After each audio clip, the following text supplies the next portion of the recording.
Allez, bonjour les amis. C'est un plaisir aujourd'hui d'accueillir une personne, j'ai envie de dire, avec un pouvoir extraordinaire. Vous allez voir pourquoi. Elle s'appelle Émilie Eusébi et croyez-moi, elle ne se trouve pas d'excuses puisqu'elle a réussi en 2 ans et demi, je veux dire, je crois qu'elle est dans le marketing de réseau, tu m'arrêteras si je me trompe, Émilie, mais à doubler, elle a réussi jusqu'à doubler ses revenus par rapport à son travail. Et grâce au marketing de réseau, elle a eu jusqu'à 100 personnes dans son équipe. Mais écoutez bien, parce que ça, c'est vraiment important. Elle a un double handicap. Et c'est pour ça aussi, je voulais vraiment l'accueillir aujourd'hui sur ma chaîne YouTube. Je voulais vraiment l'interviewer parce que c'est très inspirant ce qu'elle réalise, sachant que j'en connais qui n'ont pas d'handicap et qui passent leur temps à se trouver des excuses. Donc, Émilie, merci beaucoup d'avoir accepté mon invitation. Comment vas-tu? Eh ben écoute, ça va très très bien, en pleine forme, il fait beau, il fait chaud à Nice, tout va bien. Magnifique. Ah, Nice, la région niçoise, magnifique. Alors, sans plus attendre, est-ce que tu peux nous raconter ton histoire et nous partager, voilà, ce qui est aussi le quotidien dans ta vie, puisque tu as un double handicap et comment tu le gères au quotidien. Voilà. Raconte-nous ton histoire par rapport à l'handicap, par rapport au marketing de réseau, comment tu es tombé dedans. Ok, let's go. Bon, bah, du coup, déjà, Michel, merci beaucoup de Avec m'avoir plaisir. invité sur cette interview. Je suis vraiment très honorée d'être là.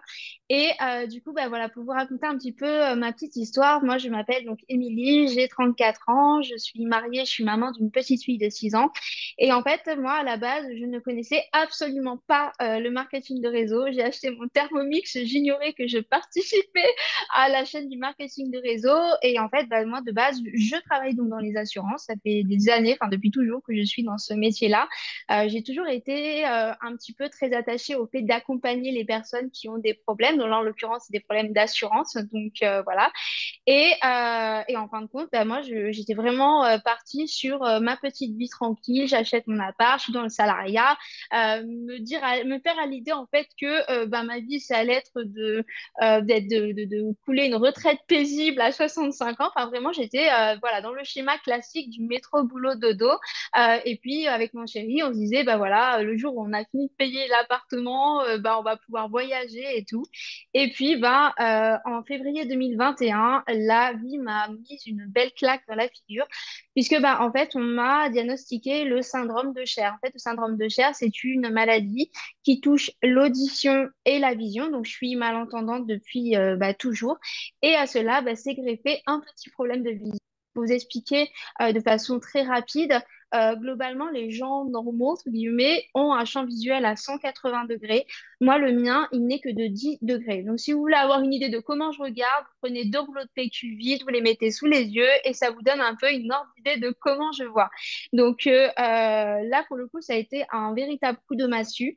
Mais j'ai fait l'autruche pendant un bon moment, quelques mois. Et en fait, à un moment donné, en septembre 2021, je me suis clairement effondrée parce que j'ai réalisé en fait que c'est une maladie qui est dégénérative au niveau des yeux, hein. Clairement, je vais devenir aveugle. Je ne sais pas quand, je ne sais pas comment, mais je vais perdre la vue. Et moi, si vous voulez, je suis maman d'une petite fille et bah, voilà, je me suis vraiment rendu compte qu'en fait, ma vie, elle allait drastiquement changer et devenir très compliquée. Et en fait, c'est le jour où j'ai vraiment touché le fond, c'est-à-dire que bah, je m'épuisais dans mon salariat, je prends le train tous les jours pour faire Nice-Monaco, donc il y a beaucoup de monde. Je me rendais compte que ma vision, elle était vraiment considérablement diminuée, pardon. Et en fait, je m'étais dit, mais j'ai pas de solution, comment je vais faire? J'ai envie de voyager. C'est à ce moment-là où je me dis, mais c'est maintenant qu'il faut que tu vives, ma fille, c'est pas quand tu as 65 ans. Et en fait, ce jour-là, j'ai une de mes meilleures amies, Noémie, qui poste un jour, qui fait un post sur Facebook et qui raconte qu'elle s'est lancée dans le marketing de réseau. Et ça m'intrigue. En plus, c'est une de mes meilleures amies, donc forcément, je lui fais une confiance aveugle. Elle m'explique un petit peu comment ça fonctionne, que voilà, on travaille de chez soi, on travaille quand on veut et tout. Et je me dis, ok, ben, c'est marrant, au moment où je touche le fond, il y a le marketing de réseau qui arrive et je me dis, bon, ben, je me lance. Je fais une première tentative dans une entreprise de voyage, donc je me donne à fond. C'est une grosse sortie de zone de confort hein, parce que moi je suis pas du tout réseaux sociaux, tout ça. Je suis très réservée, très timide, tout ça. Donc c'est vraiment une grosse sortie de zone de confort. Je fais ça donc de septembre 2021 jusqu'à avril 2022. Mais le truc c'est que je me rends compte que bah, les résultats sont pas là, hein. Clairement, je gagne 0 euros. Je paye mon abonnement voyage et il se passe rien du tout. Et il y a un jour, il y a une phrase que j'entends qui fait sens en moi et qui dit que quand tu es dans le bon véhicule et que tu vibres à la bonne fréquence, les miracles que tu penses impossibles deviennent possibles. Et c'est à ce moment-là, en fait, que je découvre la société, donc Future Infinity. Je découvre un peu le concept, moi qui, à la base, ne suis pas du tout sur les investissements, qui pense que le trading, la crypto-monnaie, c'est de l'arnaque, tout ça. Je me dis, après tout, voilà, qu'est-ce que j'ai à perdre?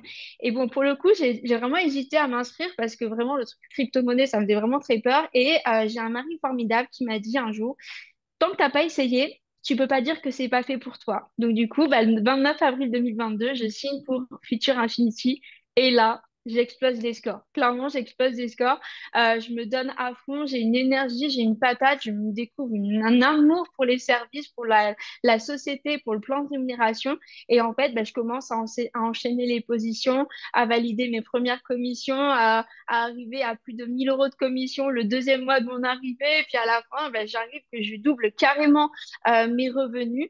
Et en fait, bah, voilà, grâce à ça, ça me permet Et parce que d'investir dans toi, tu les as, services de un job en futur. parallèle, tu as un travail en parallèle. Oui, Tu oui, bosses oui, dans quel oui, parce que domaine? dans les assurances. Les assurances. Et donc, en parallèle, tu fais du marketing de réseau. Exactement. En fait, je m'organise, voilà. Dès que j'ai un temps libre, que ce soit le matin quand je bois mon café, avant je scrollais sur les réseaux, je regardais Pierre-Paul Jacques et les vacances et machin. Et ben le matin, j'étais focus, je buvais mon café, je préparais mon contenu, je préparais mes appels, mes stories, mes réels, enfin peu importe. Après, entre midi et deux, ben, je faisais mes calls avec mes équipes, l'accompagnement, tout ça, enfin voilà. Et le soir, ben, je me rappelle quand je programmais des appels, je leur disais, bon, alors à 18h15, je sors du train, je t'appelle, on fait un truc. Et en fait, je me trouvais pas d'excuses, quoi. J'y allais, j'y allais, j'y allais, j'y allais. Et en fait, bah, ça m'a permis justement bah, de pouvoir diminuer mes heures dans le salariat, qui fait qu'aujourd'hui, je suis à mi-temps, je bosse que le matin. Ça me permet de pouvoir récupérer ma fille à l'école. Et ça, c'était clairement Alors, un de mes ça, objectifs. c'est très intéressant, tout ce que tu dis, parce que quand je Mm. vois tous ces gens, là, vous écoutez-moi, les amis, parce que je sais que ça va, je veux dire, je vous cible, et je ne peux pas m'en empêcher. Quand je vois tous ces gens qui se trouvent un milliard d'excuses, et que toi, Émilie, tu as un job, tu as une enfant, tu as un double handicap, c'est factuel, c'est la réalité, et que Mm. malgré tout, zéro excuse, organisé comme une horloge suisse, on peut le dire, et puis enthousiaste. Ta force, c'est ton enthousiasme. Je te le dis, tu as une énergie, un enthousiasme incroyable, donc bravo à toi. C'est quoi ton... alors, je sais pas comment te le formuler, parce que c'est quoi ton état d'esprit, si tu veux, au quotidien pour développer ton business? Parce qu'il y a plein de gens, ils se seraient abattus en apprenant un handicap, ça c'est sûr, comme quand il y en a, ils apprennent une maladie, ça y est, tout s'arrête. Et toi, au contraire, on a l'impression que ça te stimule à aller de l'avant, à relever les challenges, etc. Donc, comment tu fonctionnes? C'est quoi ta routine de travail? C'est quoi ton état d'esprit, ton mindset, comme on appelle, pour aller passer à l'action en permanence. Bah, dans ces cas-là, je pense que je vais citer une phrase que Mohamed Iqbal m'a dit un jour et qui me fait écho en moi et vraiment ça représente clairement mon moteur de tous les jours. C'est que tomber est un accident, se relever est un choix en fait. C'est un choix. Et moi, en fait, bah, mon état d'esprit, c'est que bah, je suis une guerrière, en fait. Je vais me bouger les fesses, je vais me bouger les fesses, je vais pas me laisser abattre. La maladie va me priver du fait de voir le monde, et ben je vais tout faire pour voir ce putain de monde. Désolée, je suis vulgaire, Alors, mais avant que moi, je suis de la... Toulouse, donc putain, c'est pas un gros mot, c'est une Ouais, virgule, tu les peux y aller. ponctuations. Bah voilà, en fait, c'est de me dire, bah, je me laisse pas abattre, quoi. J'y vais à fond, j'ai rien à perdre. Qu'est-ce que j'ai à perdre? Non, j'ai tout à gagner, en fait. Donc, pour moi, c'est vraiment un mental de guerrier, c'est le fait de me dire, bah voilà, bah, tu y vas, en fait. même si je suis fatiguée, même si le soir, quand il fallait faire l'école, j'avais les yeux louchés tellement que ils avaient tout donné entre la journée de travail et tout. Mais c'est pas grave, j'y vais à fond et voilà quoi. Alors, tu Et reprends souvent des phrases de dev perso, de motivation. Là, tu parlais de moi, on le salue, un petit coucou à moi, on l'embrasse très fort. Euh, donc, je suppose bon, que tu te développes personnellement, bon, ça, c'est clair. Toi, tu es plus quoi? Livre, audio, vidéo, biopic? C'est quoi ta façon de t'alimenter du développement personnel? Si tu aurais peut-être un top 3 à nous partager, tu vois, top 3 de bouquins ou de vidéos. Comment tu alors en fonctionnes première plutôt? position, non, c'est Harry Potter. Non, je plaisante. J'adore Harry Harry Potter, j'ai Potter, ça, c'est voilà. regarde, j'ai la baguette magique derrière. Je te Ah promets. bah oui, Je suis allé ah bah oui. à Bon. Orlando, en Floride, au parc Harry Potter, aux deux parcs, parce qu'il y en a deux, en fait. Ah bah oui, bah, je suis allée à Londres et c'était trop bien. Ah non, mais très bien, c'est Mais très clair. voilà. Ouais. Non, alors, moi, alors, je pratique énormément de développement personnel. J'ai vraiment intégré ça à ma routine bah, courant de cette année, enfin en 2023, en septembre 2023. Donc, pendant un an, c'est vrai que j'étais plus vraiment focus sur mes objectifs. Et là, maintenant, bah, voilà, j'ai vraiment mis en place le développement personnel. Que ce soit livre audio, vidéo ou livre tout court, hein, moi, tous les formats me conviennent. Voilà, moi, je sais qu'en top 3 le premier, c'est vraiment mon chouchou d'amour. C'est L'effet cumulé de Darren Darren Hardy, Hardy. que j'aime profondément parce que voilà, c'est toujours l'idée de faire 1% de plus chaque jour qui nous amène forcément vers nos objectifs. Après, en deuxième, bah, je dirais que j'aime énormément aussi, je sais plus si c'est le comité ou la loi de Murphy de Jerry Clark aussi, parce que ça aussi, hein, l'histoire du mari infecté, la jungle et tout, c'est vraiment quelque chose qui fait très écho en moi, parce que clairement, le mari infecté, c'est ce que j'ai traversé en été 2023, ça a été très compliqué. Et puis ensuite, bah, vu que je suis un peu dans le domaine de l'investissement financier avec Futur et tous les services, bah, il y a l'excellentissime Père riche, Père pauvre de Robert Kiyosaki que j'adore. Et bon, après, il y en a plein d'autres, hein. C'est vrai que quand je vais au travail le matin, mes petits AirPods dans les oreilles, je me concentre sur les livres audio, j'écoute à mon Spotify, il n'y a que ça. Ah Et ben, j'adore. c'est bien, Vraiment tu développement entretiens personnel. ton quotidien avec du dev perso. C'est ce que je Oui. conseille aux gens et ça fonctionne. Alors toi, c'est quoi ton challenge que tu as bon, je suppose bien sûr le challenge de la maladie, quand tu la prends, etc., etc. Bon, Mm. ça je comprends. Mais si on parle clairement de marketing de réseau, quel est ton challenge que tu as eu, enfin, en tout cas une anecdote. Ouais, une anecdote sur un de tes challenges que tu as rencontré suite à une difficulté, un obstacle qui s'est dressé devant toi, là où la plupart des gens, je tiens à le préciser, auraient baissé les bras. Dès qu'il y a un petit obstacle aujourd'hui, ça y est, ils crient au loup, ils abandonnent, c'est la fin du monde. Toi, non, t'es une, voilà, tu lâches rien. Et donc voilà, que les gens voient que la chance, voilà, elle se provoque, elle n'est pas tombée du ciel et tu l'as provoquée. Comment, voilà, si tu peux nous raconter allez, une anecdote. Bah, je dirais dans un premier temps, le fait de se lancer, clairement, c'est un challenge de fou. Parce Ouais. que se lancer dans la MLM avec la peur du regard des autres, la peur effectivement de se boiter, de ne pas réussir, d'échouer, de se dire, oh mon Dieu, je vais affronter le regard méprisant de ceux qui se disent, ah mais c'est dangereux, c'est ridicule, tu vois, je te l'avais dit, machin et tout. Je pense que ça, c'est vraiment un challenge. Mais je pense surtout que le plus gros challenge dans le MLM, c'est que c'est du marketing relationnel. Et dans le mot relationnel, il y a le mot relation. C'est le fait qu'effectivement, quand tout va bien, on est trop unis, machin, tout ça, ouais, super, on est au top. Et puis, bah, des fois, on est aussi confronté au fait que bah, relationnel, c'est aussi voir le mauvais côté de l'humain, entre guillemets, et puis bah, d'être confronté parfois à des choses qui ne sont pas forcément très agréables. Et c'est là où, en fait, bah, il faut puiser dans sa détermination et se dire, mais en fait, aujourd'hui, le MLM, il faut passer au-delà du fait que, ah bah tiens, machin, je l'adorais, mais il a arrêté, oh, c'est un échec et tout. Enfin voilà, je pense que tous les auditeurs doivent se rappeler de ce sentiment-là où on se dit, mais pourquoi? Qu'est-ce que j'ai pas réussi? Qu'est-ce que j'ai pas réussi? Et finalement, en fait, ben non. Donc, continue, l'arrêt des autres n'est pas notre arrêt à nous, c'est pas notre échec Tu as d'arriver à se raison. détacher de ça. Le C'est dur, marketing de réseau, c'est une loupe sur la société, avec les bons c'est côtés ça. et les mauvais Mm, côtés. Et il faut tenir bon mentalement parce qu'on se rend compte de réellement comment sont certaines personnes. Et ça peut être très douloureux. Donc, ce côté émotionnel, il faut arriver à le gérer. Parce que quelqu'un qui ne gère pas ses émotions ne gère pas sa vie. Donc, c'est très bien ce que tu dis. Alors, moi, je mm. voudrais vraiment que tu nous partages ta vision. Alors, ça fait 2 ans et demi que tu as le marketing de réseau.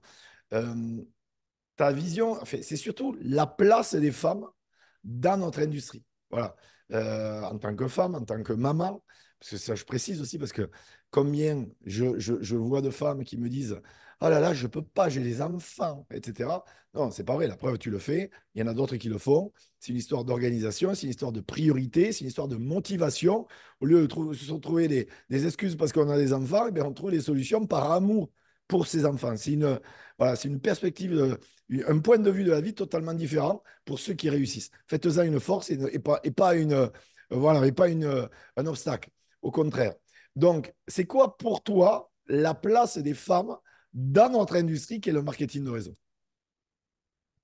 À la place des femmes, bah, je trouve qu'en fait, on est de plus en plus nombreuses à en faire du marketing de réseau.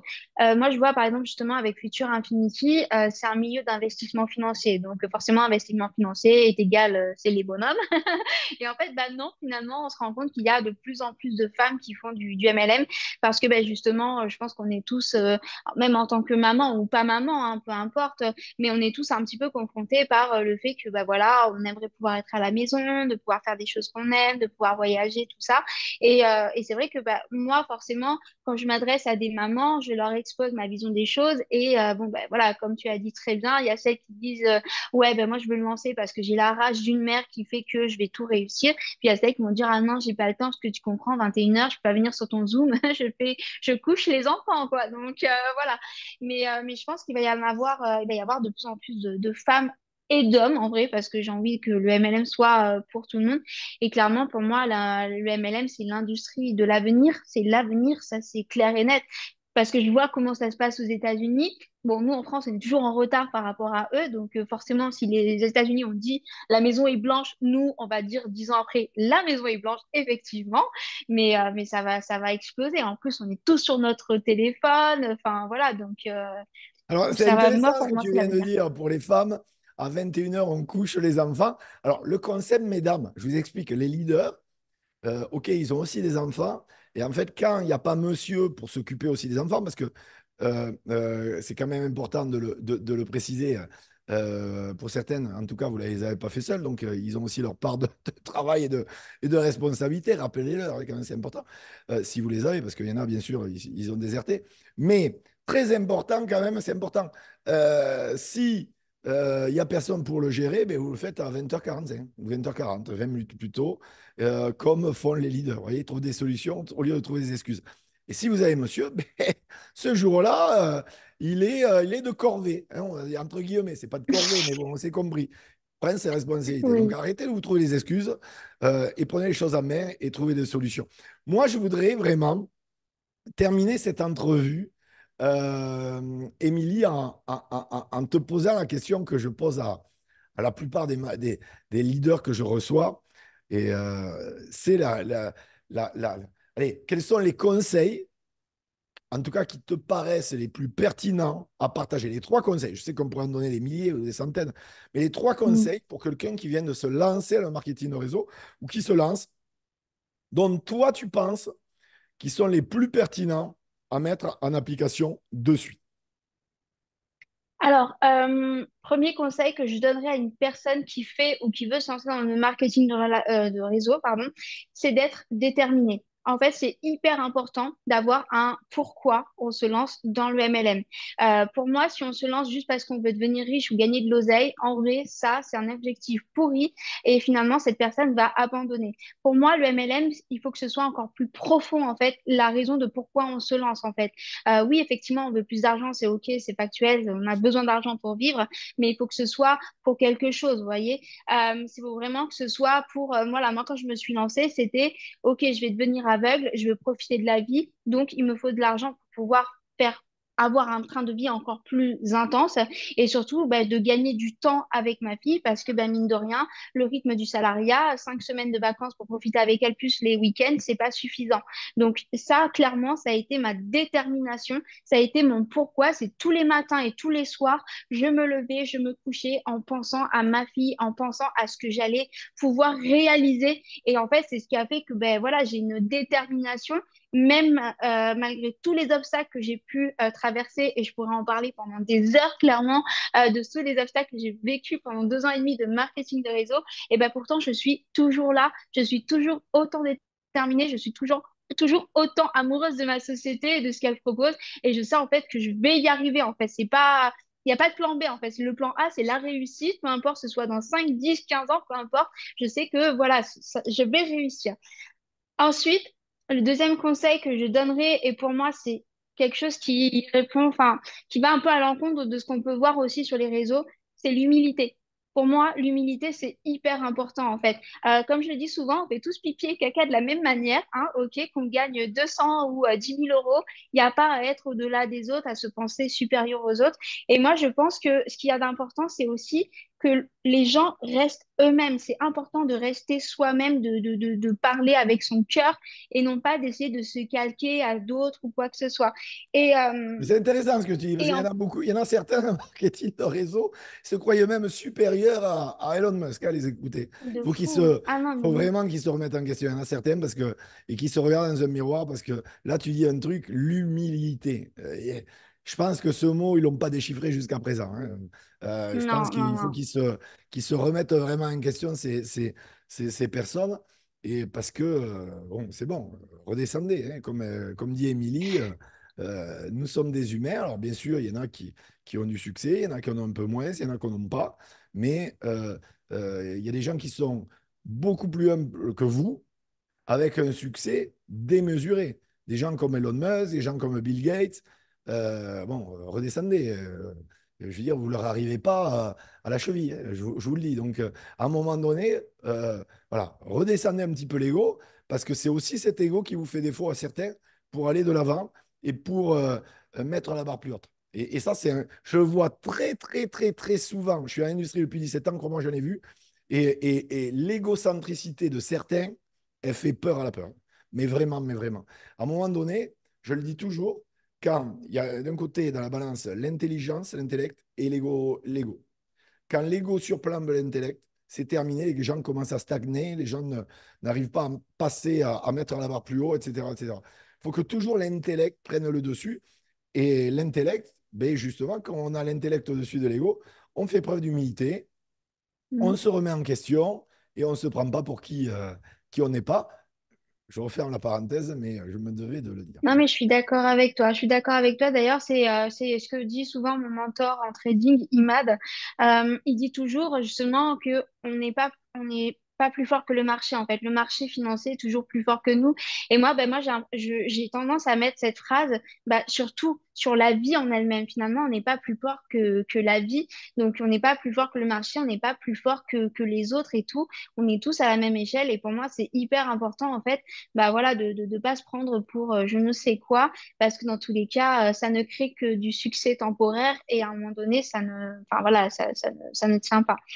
Et le dernier conseil que je dirais, et pas des moindres, parce que c'est vrai qu'on va pour être beaucoup sur les réseaux, je vois souvent des choses passer qui me... Voilà, c'est d'être le produit du produit. Quand on intègre en fait une société de MLM, c'est hyper important de bien la choisir, hein. On ne rejoint pas parce que la personne qu'on voit nous dit oh là là, elle gagne 10 000 euros par mois, alors je vais la voir parce que voilà. Pour moi, le MLM, c'est hyper important en fait de se lancer pour la société, ce qu'elle a à proposer. C'est pas juste un plan de rémunération, c'est aussi qu'est-ce qu'on va communiquer, comment on va proposer, est-ce que c'est quelque chose qui répond aux besoins des gens et en fait, est-ce que ça va leur apporter quelque chose. Moi, pour moi, le MLM, c'est un peu je sais pas si tu connais le concept de l'ikigai, voilà, faut que ce soit utile, il faut que ça te rapporte, il faut que ça te plaise. Et finalement, ben, complètes ton ikigai et tu trouves vraiment ta vocation, quoi. Voilà. Moi, je sais que ça, c'est ce qui se passe avec Futur. C'est pour ça que ça fait 2 ans, malgré les tempêtes qu'on a pu vivre, les sociétés externes qui se sont créées à côté, et ben, je suis toujours dedans. Et des fois, les gens ils me disent, mais Émilie, mais pourquoi tu es toujours là-dedans et tout? Ben non, en fait, moi, c'est avec Mora, avec Almine, avec mes éducateurs et tout.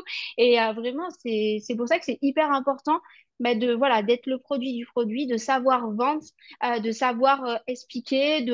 Voilà, moi, aujourd'hui, à quelqu'un, il me pose la moindre question de ce que propose Futur, il n'y a aucun souci. Je lui réponds du tac au tac, il n'y a pas à chercher les notes ou quoi que ce soit. Et ça, pour moi, c'est ce qui fait aussi le succès bah, de quelqu'un qui aime ce qu'il fait, en fait, qu'on est amoureux de ce qu'on fait. Tu es engagé là où d'autres ne Exactement, sont qu'intéressés et qui n'auront que tout des à fait, résultats de gens intéressés. Voilà, tu es tout à vraiment fait. engagé et ça se sent. Mm. Tu es le véritable passionné. Les amis, c'était Émilie. Je mets allez, en description, bien sûr, ses réseaux sociaux. N'hésitez pas à la contacter. Surtout, revoyez cette interview parce qu'elle vous a apporté vraiment des clés. Elle vous a apporté beaucoup de matières premières pour performer et de valeur ajoutée pour performer dans votre marketing de réseau. Ça, c'est important. Puis, likez cette vidéo. Et puis, j'ai envie de vous dire, abonnez-vous à ma chaîne. Vous serez bénis sur 10 générations. Émilie, ça a été un plaisir pour moi de t'accueillir. Également. Les amis, à très, très, très bientôt. Bye bye.